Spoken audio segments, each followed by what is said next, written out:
Ok, on connaît tous Autopod, AutoCut, Firecut, tout ça. C'est des plugins qui existent depuis maintenant un an ou deux, même plusieurs années pour certains. Autopod c'était le premier et il est venu sur le marché avec un modèle à environ 30 € par mois, 29 $ par mois pour avoir accès à du multicam edit et du jump cut edit. Alors il existe d'autres plugins qui font la même chose un petit peu moins cher comme AutoCut ou Firecut, mais le vrai problème c'est qu'ils ont tous une subscription, donc un abonnement pour quelque chose qui n'en nécessite pas. Je m'explique. La fonction podcast, la fonction multicaméra, dans tous ces plugins, elle fonctionne pareil. En fait, on va analyser qui est le speaker actif et ensuite on va déterminer sur quelle caméra se baser pour faire les switches. Le truc, c'est que ça ne demande pas du tout de calcul en ligne, donc pas du tout un coût à l'utilisation. Nous, à Première GPT, on a développé notre propre solution et qui vous permet d'avoir accès à du multicam edit, des jump cuts et puis notre copilote gratuitement. Tout ça pour entre 20 et 30 $ en paiement unique. Donc en fait, au bout d'un mois, par rapport à Autopod, c'est remboursé, et 1 ou 2 mois par rapport à d'autres plugins, c'est remboursé, et vous avez exactement le même fonctionnement, les mêmes fonctionnalités. Il y a aussi plein de fonctionnalités, mais ça on le verra dans les prochaines vidéos. Donc je vous montre tout de suite comment utiliser Première GPT Beta. Alors pour ça, il faudra avoir téléchargé le plugin directement sur notre site web, qui est juste dans la description. Mais maintenant, je vous montre comment ça se passe directement une fois qu'on est sur l'application. C'est parti. Alors, j'ai ouvert Premiere Pro, j'ai importé 3 différents rushs. Je vais aller maintenant ouvrir le plugin en allant dans Windows Extension Premiere GPT Beta.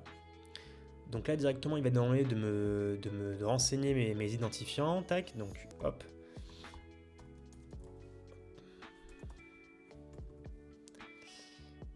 Voilà, nickel. Une fois que je suis connecté, j'arrive sur notre page de base qui est l'assistant, le copilote Première GPT. Je vais lui demander d'abord de créer une séquence pour ce projet-là. Donc,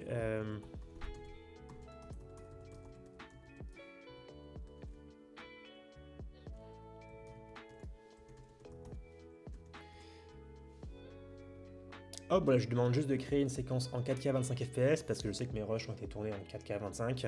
Et voilà, il va me créer la séquence, ça c'est nickel. J'ai même accès à sa petite pensée si je veux voir comment est-ce qu'il a procédé et bien tout checker. Toujours mettre un petit feedback si on est content ou pas content de la réponse, comme ça nous, à Première GPT, on peut améliorer notre modèle.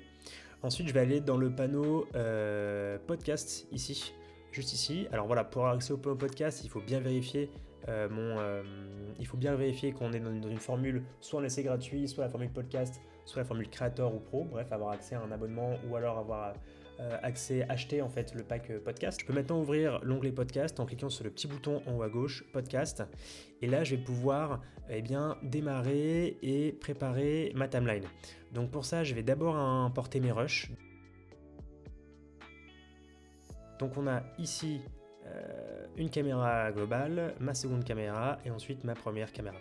Ok, en premier ici là, ça va être la piste de mon speaker 1, donc ça c'est bon, mon speaker 1 c'est bien celui qui est là.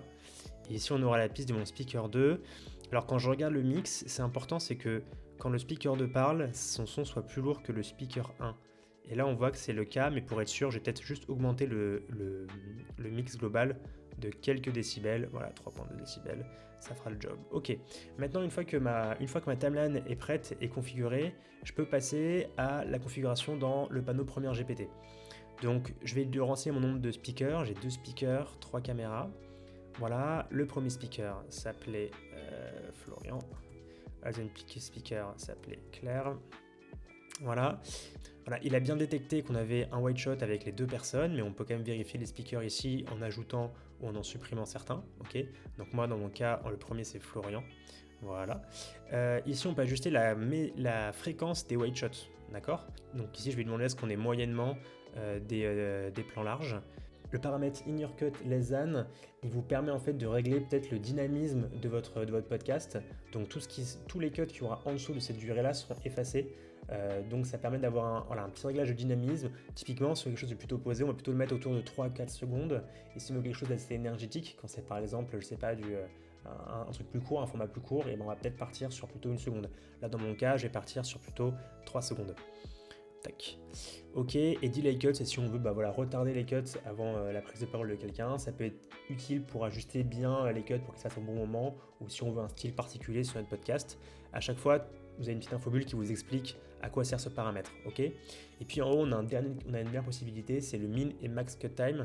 Ça permet voilà, de régler encore plus le dynamisme et de lui dire si on veut que notre cut ne dépasse pas un certain moment, un certain timing. Donc si on veut qu'on ait par exemple que des plans entre 5 et 10 secondes, et ben je vais mettre 5 ici et 10 secondes ici. Mais moi dans mon cas, pas besoin, je veux un truc vraiment qui suit la voix, qui suit les speakers actifs.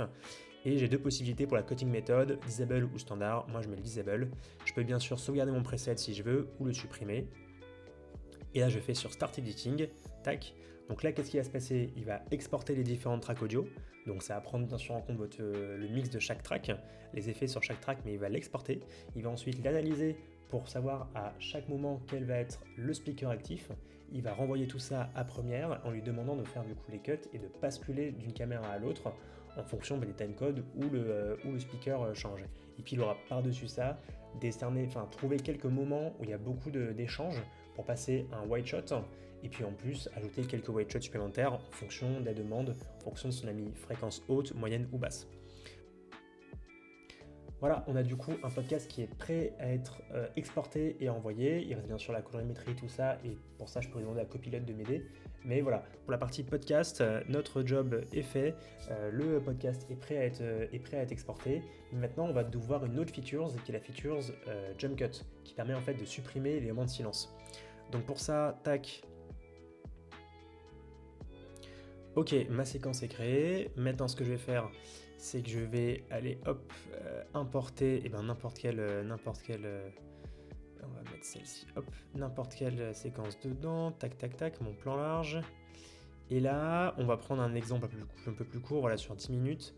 Là, je vais lui demander, du coup, je vais ouvrir la petite panneau Tools qui est juste ici, et je vais regarder le premier Tools. Alors, il y a différents Tools, mais celui qui nous intéresse, c'est le premier, le Jump Cut. Et dedans, je vais commencer en cliquant sur Preview. Il va prendre en fait 10-20 secondes autour de ma playhead et il va vous analyser par rapport aux paramètres qu'on a marqués là pour voir quels vont être les moments qui vont être supprimés.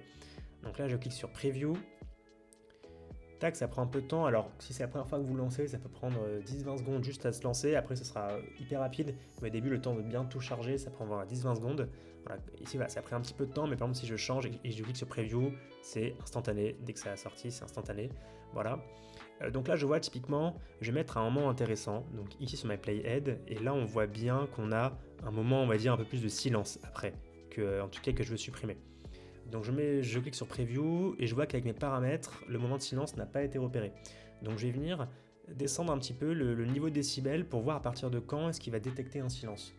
Ok, donc là je peux vraiment venir ajuster avec mes différents paramètres sur le silence cutoff, sur la durée des segments que je veux garder ou ceux que je veux supprimer, etc. Moi j'ai trouvé un bon trade-off entre moins 19 de décibels et 0,3 secondes pour garder les segments au-dessus de cette durée-là, au-dessus de 0,3 secondes. Une fois que je suis satisfait de ces réglages, je peux créer sur Create Jump Cut.